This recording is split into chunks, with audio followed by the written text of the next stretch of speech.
Welcome to MetalCast, the podcast where we're turning up the heat on all things metal, roofing. On this show, we'll explore the world of metal roofing from its durability to design, expert insights, and more. Join us as we bang out the details on the toughest roofs in the game. Get ready to unleash the power of metal roofing. Hello, everyone, and welcome to another episode of MetalCast from MetalCoffeeShop. My name's Karen Edwards, and I say this about every topic that we talk about, but I really am excited about today's guest and topic because we have Stacee Lynn here from the Bardominium Company. Stacee, welcome. Oh, well, thank you. I'm excited to be here and talk about my second favorite subject. Yes, which I learned now they're going by Barndos because this is, well, first of all, before I dive in, because I am really excited about the topic today, just introduce yourself and your company, please. I'm Stacee Lynn. Some folks know me on social media as the Bardominium Lady. I'm always talking about metal buildings, and because I think steel is sexy. And so we talk about metal bardos, and we design them all over the country. Wow. Okay. So how did you become the Bardominium Lady? Steel is mostly, as you know, men. There's mostly men in steel, and says, oh, someone coined the term and says, oh, you're the Bardominium Lady, and it just kind of stuck. So I just started using that term, and that's it. So now I'm the Bardominium Lady. Oh, that's awesome. So how long have you been in the steel and metal industry? Believe it or not, I actually started with steel probably about 7 years ago. What happened was I had designed a bardominium and we bought some land and we decided to build, and I couldn't find a builder. And so my husband says, why are you looking for a builder? You can do this. You can be the general contractor. And I said, are you sure? He said, this is your wheelhouse. You can do this. And so I actually turned into the general contractor of our bardominium because I couldn't find the right person I thought to build it. And so I became the builder. And then I started sharing it on social media, and one thing just kind of led to another. And now we design all over. All over. And first, let's step back. And what exactly is a bardominium? So a bardominium really is a clear span building designed for residential and some commercial projects. And we really do we do commercial projects, but mostly we do residential.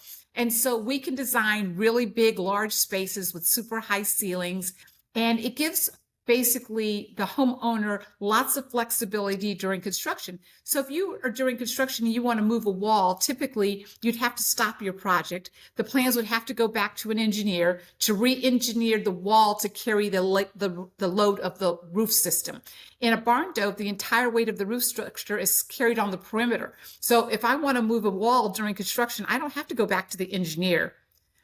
In the vast majority of cases, the only time you might have to go back is if you're carrying the second floor, maybe. But usually the span is not that big because you're not carrying the weight of the roof system. So you usually can do that without going back to the engineer. So there's a lot of flexibility in construction. Yeah, how many times I've talked to people who are wanting to do a remodeling project in their house, but they're like, oh, we've got a load-bearing wall. We've got to put a beam in, right? So we're basically eliminating that obstacle. Totally eliminated that obstacle. And so you can do, which is what happened in our situation. I actually wanted to move our kitchen wall back and give us another foot in the great room. And that's exactly what I did. And I had no problems doing that. Wow. What do you think is the reason behind the growth and popularity of these bardominiums? So bardominiums were always very popular, particularly here in Texas. They were always very, very popular. The difference is COVID, I think, really pushed forward the idea of bardominiums because during COVID, if we go back, we didn't know where this was going. We didn't know how long it was going to be with us, how long it was going to take us to get a vaccination or for people to be able to start getting back together. And so a lot of people who were in downtown in the city decided they wanted to go out to the suburbs, and people who were in the suburbs decided they want to go out to the country, and people in the country wanted to go even further out. So you have this huge migration of folks moving out to the country. And when you live out in the country, we typically aren't building traditional homes. We're building something that's different. And it could be container homes, it could be anything, but the Bardominiums is what people wanted. They wanted lots of covered porches space because that's how they could entertain. People who had the means and wherewithal said, I want to move my family out because I don't know what's going to happen with COVID. And so I need to have a safe place where we can get our family out, where we can grow food, where we can be outside. We're not confined to a smaller space.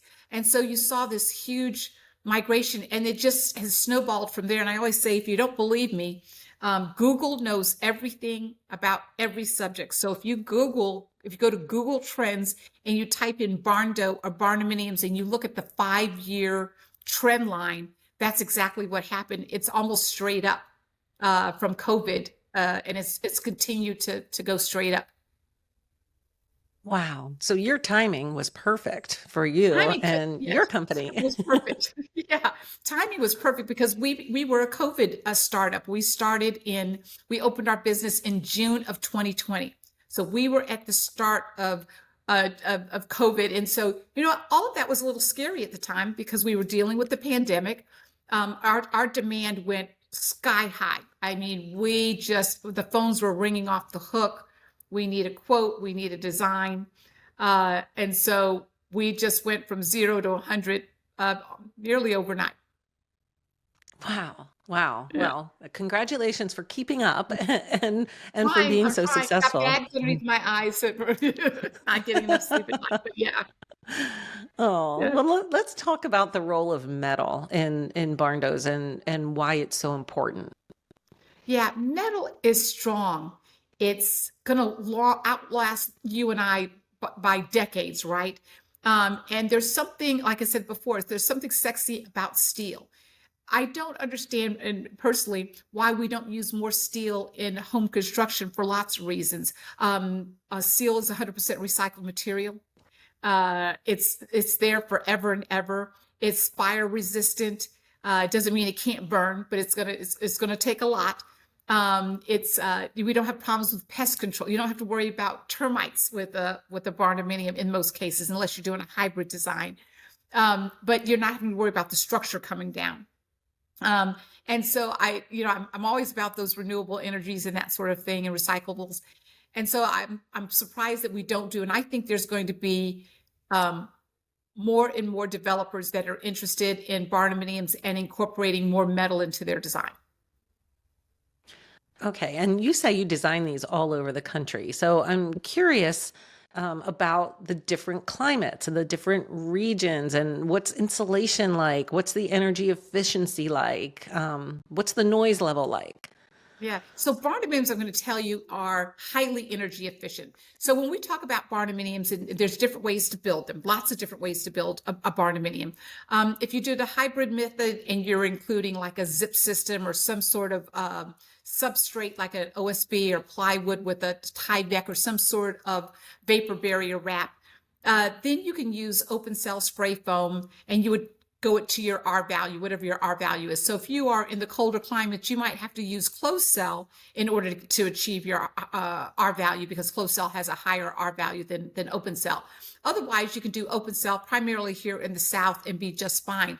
And our energy bills probably are some of the lowest around. I've got neighbors here in where we live that have much smaller homes than I have, and my energy bills are less than theirs.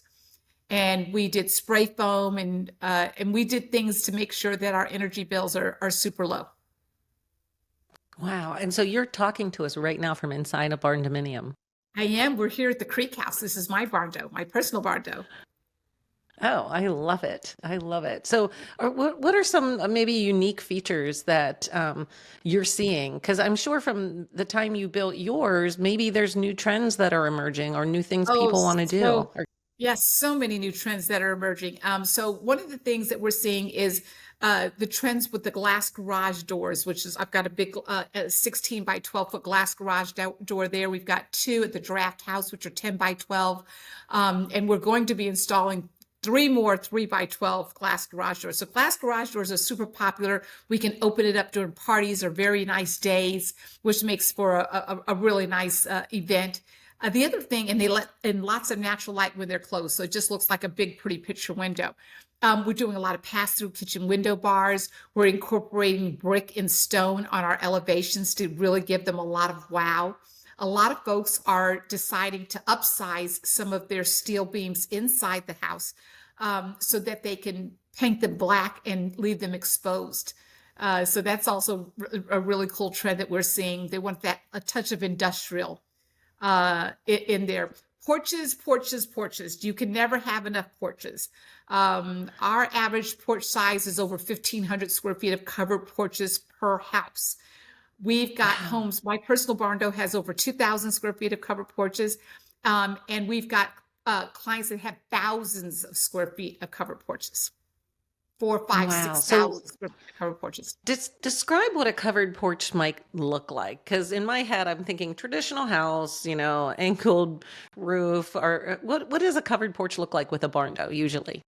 So we do a lot what's called a side porch. So instead of having a back gable porch, so typically in a tract home community, you might have a 10 by 10 or a 12 by 12 covered porch in the back. In a barn dough, we thrive on outdoor porches. That's where we spend our time. That's where Oliver and I have our morning coffee every morning. That's where we end our day. That's where we cook 6 out of 7 days out of a week. We're cooking outdoors. It doesn't matter if it's cold, hot, or rainy. We're always cooking outdoors because it's our happy place. And so people tend to live out there. So we tend to do large porches. So in a gable porch, on a gable roof line, we just continue that gable extension and we extend that out to include what we call the side porch, which is very easy to do. It's an economical way to do it. You get super high ceilings. You can put outdoor kitchens, outdoor fireplaces. Some people screen them in so you can open up that glass garage door and never have to worry about a bug. So it's really where the extension of your home life is. Wow, I love it. Yeah, because it sounded like when you started talking about the glass garage doors that the one of the main appeals to the Barndominium is combining that indoor and outdoor living space to really It expand is. your whole It area. is. And we have huge front porches. So my personal front porch has it's basically a 20 by 40 covered area. So the covered area, the roof portion of my front porch is 800 square feet. But the porch portion is 14 by 40. And so it's really large. We put outdoor tables out there for extra dining space, and put them on the side porch, on the back porch. So porches are, in my opinion, an integral part and a must-have on a barn door. So, as part of your design, you're designing the barn dough, but you're really designing outdoor space too, aren't you? Yes, lots of outdoor spaces. We talk about location of fire pits and where you might want to put some things that for entertaining. So we really want to expand that outdoor space. So our outdoor kitchen is pretty large. The outdoor island there is 12 feet by 5 feet. So that's a big kitchen island. And because where does everybody gather, whether you're in the house or outside? Everybody always gathers around the island. And so we say, hey, let's put an island in front of that kitchen and really make it an outdoor kitchen. So, how functional is that outdoor kitchen? Appliances, stove, running water? So we have a sink with a garbage disposal. We have a beverage sink. We have a pizza oven from a Chicago brick oven. We have a 2 burner cooktop, a big grill with a rotisserie. It's a full kitchen outside. We're going to be expanding our outdoor kitchen for next summer. We're going to add another 3 or 4 appliances out there, a big green egg and a black stone with an open griddle. I mean, my husband loves to cook, and it's at the end of a hard day. That's his therapy, and my therapy is having a glass of wine while he cooks. So and watching. That's my That's therapy. perfect. But I've got to tell you an interesting fact about Barndominiums. Can I tell you how about the name? Can I tell you how? Oh, sure. Because Yeah, a lot of people think that barndominium is a Texas term, and it's not. It actually came out of Connecticut. There was a Oh, developer in Connecticut back in the 90s, or late 1980s. Actually, he developed the term barndominium because he had an equestrian community, and he imagined selling acreage lots to homeowners who owned horses. And so he wanted to create a barn where people who lived in the neighborhood could board their horses so they didn't have to do the day-to-day work to manage the horses, but their horses were close by. So he said it was a barn, and he said, and they're like condominiums for the horses, so he called it Barndominium, and that's how we got the term Barndominium out of Connecticut. I love it. That is Yeah, very interesting. So it was intended for horses, but it was we liked intended it for so horses. much. We took it for ourselves. Yeah, we took it for ourselves. Yeah. Okay. So if I'm a contractor, I'm listening to this podcast, I've heard the popularity of barndominiums and I want to expand my business into that. How do I get started? What steps should I take? Give us a call because we are happy to help walk you through the steps. It's really a lot easier than you might think. A barndominium could be an engineered building or it could be a welded building. And so if you are in traditional wood frame and you're interested in going into barndominiums, maybe an engineered building is the way for you to start. You don't have to have licensed or licensed welders on your staff or hire them. You could actually do an engineered building, which is a bolt-up system. So it comes to you already with all the parts. So it's a little bit more complicated, but the instructions will say put part A to part B and connect with part C, and then get to connect D. So it's a I don't like to use the term kit, but it really is a kit, but it's a life-size erector. So it's a little bit more complicated, but you can Erector set, find, yeah. yeah, you can find erector crews that will come out and put your shell up.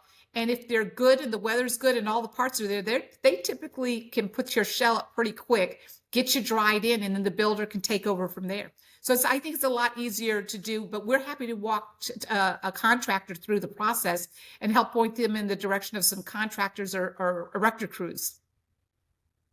What are I'm just out of personal curiosity, are they built on a slab? They are built Are on a there slab. options for basement? Okay. You can put them on a basement. You can put them on a slab. What's green eggs and ham? You can put 'em you can do them just about any way you want. And there are a lot of folks that do basements on a barn door. We're designing one that's going to be up about 10 feet off the ground. It's because they're in Louisiana, just outside of New Orleans. They happen to be in a flood area.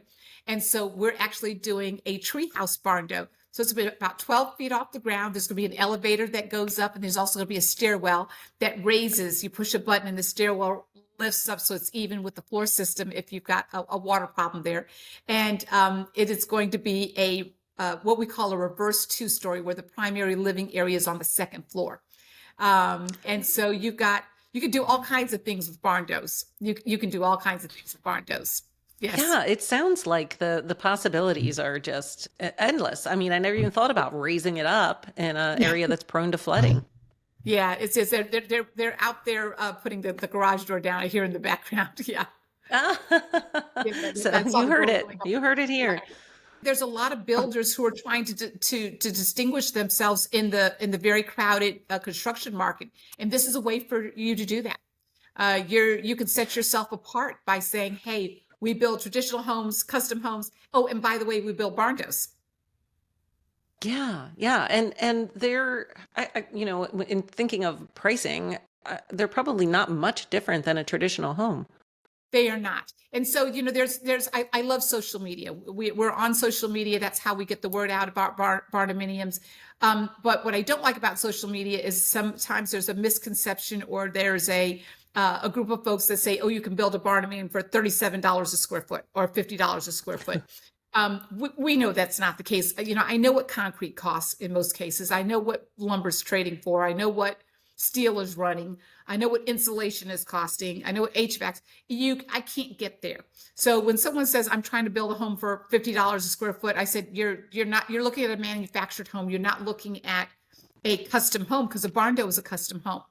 And so is there a possibility to save a little bit of money on a barn door? It's possible. And there's lots of ways to do that, but it's possible. But once you move inside, once you get away from the shell and you move inside, it's really dollar for dollar. Yeah. And how easy is it to, maybe you start with a basic design and then you decide you want to add on, you want to Yes. create more porch space. Is it pretty easy to do? It is pretty easy to do, especially if you pre-plan. So let's tell you about a client that we have.